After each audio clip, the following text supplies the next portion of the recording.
I need to tell you guys about the time that the nation of Malawi in southeastern Africa decided to change its flag one time, and then 2 years later they changed it back. It's a weird story. This is Malawi's flag, adopted in 1964 when Malawi became independent from Britain. It features 3 horizontal stripes, the black one representing the people, the red one representing the blood of those who fought for freedom, and the green representing the vegetation of Malawi. And in the center of the black stripe on top is a rising sun image, which symbolizes the dawn of a new nation and the hope for a good future. In 2009, the president of Malawi was this guy, Bingu wa Mutharika. He had already been president for about 5 years before that, and during this first term, he did a fairly good job. People were satisfied with his success. He was working on fighting government corruption. He even fired his own vice president because of corruption. He also worked on helping the economy improve and working on helping the agriculture of Malawi improve, and people were satisfied. So in 2009, he ran for re-election with a new vice presidential running mate named Joyce Banda. Together, they won the election. Mutharika gained a second term as president of Malawi, and Joyce Banda became the vice president. But in his second term, President Mutharika started to do some stuff that wasn't that popular and wasn't really that democratic either. And one of those things he did was in 2010, when his government changed the national flag without consulting the people of Malawi. They didn't have a vote, they didn't have a referendum, they just changed it. And what did they change it to? They changed it to this.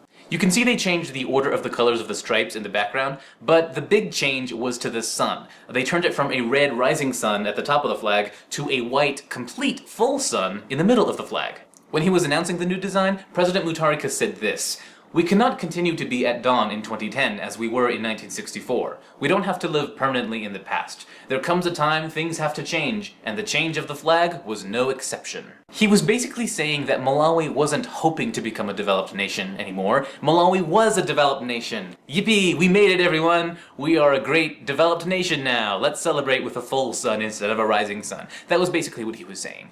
And his first term did help the economy a bit, but Malawi was still a very poor country, like one of the world's poorest countries.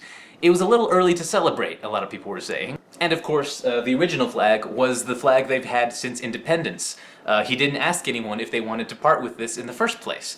And so a lot of people were very upset with this. A lot of organizations in Malawi criticized the government for just changing it on everyone. And the new flag that they adopted in 2010 was pretty unpopular with Malawians. But then, 2 years later, in April 2012, President Bingu wa Mutharika died of a heart attack, leaving the vice president of Malawi, Joyce Banda, to become the president. Now you'd think the vice president under him would do a lot of the same stuff that he did, right? And keep up his policies and stuff. Nope. No. Because in the middle of Mutharika's second term, he had some major disagreements with Joyce Banda. And these disagreements got so huge that Mutharika's political party kicked Joyce Banda out of the party. So you had this weird situation in Malawi at the time of Mutharika's death, where the president and the vice president had 2 different parties and were fighting with each other. So when Joyce Banda became president after Mutharika's death, she started undoing a ton of the stuff that Mutharika had done. She got rid of his presidential jet that he bought.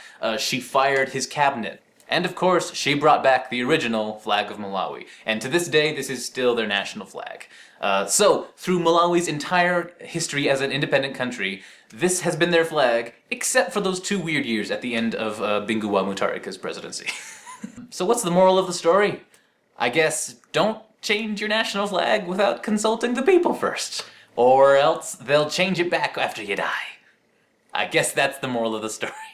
It's a good lesson, in case any of you become president someday. Thanks for watching, everyone. Bye. Here comes the sun.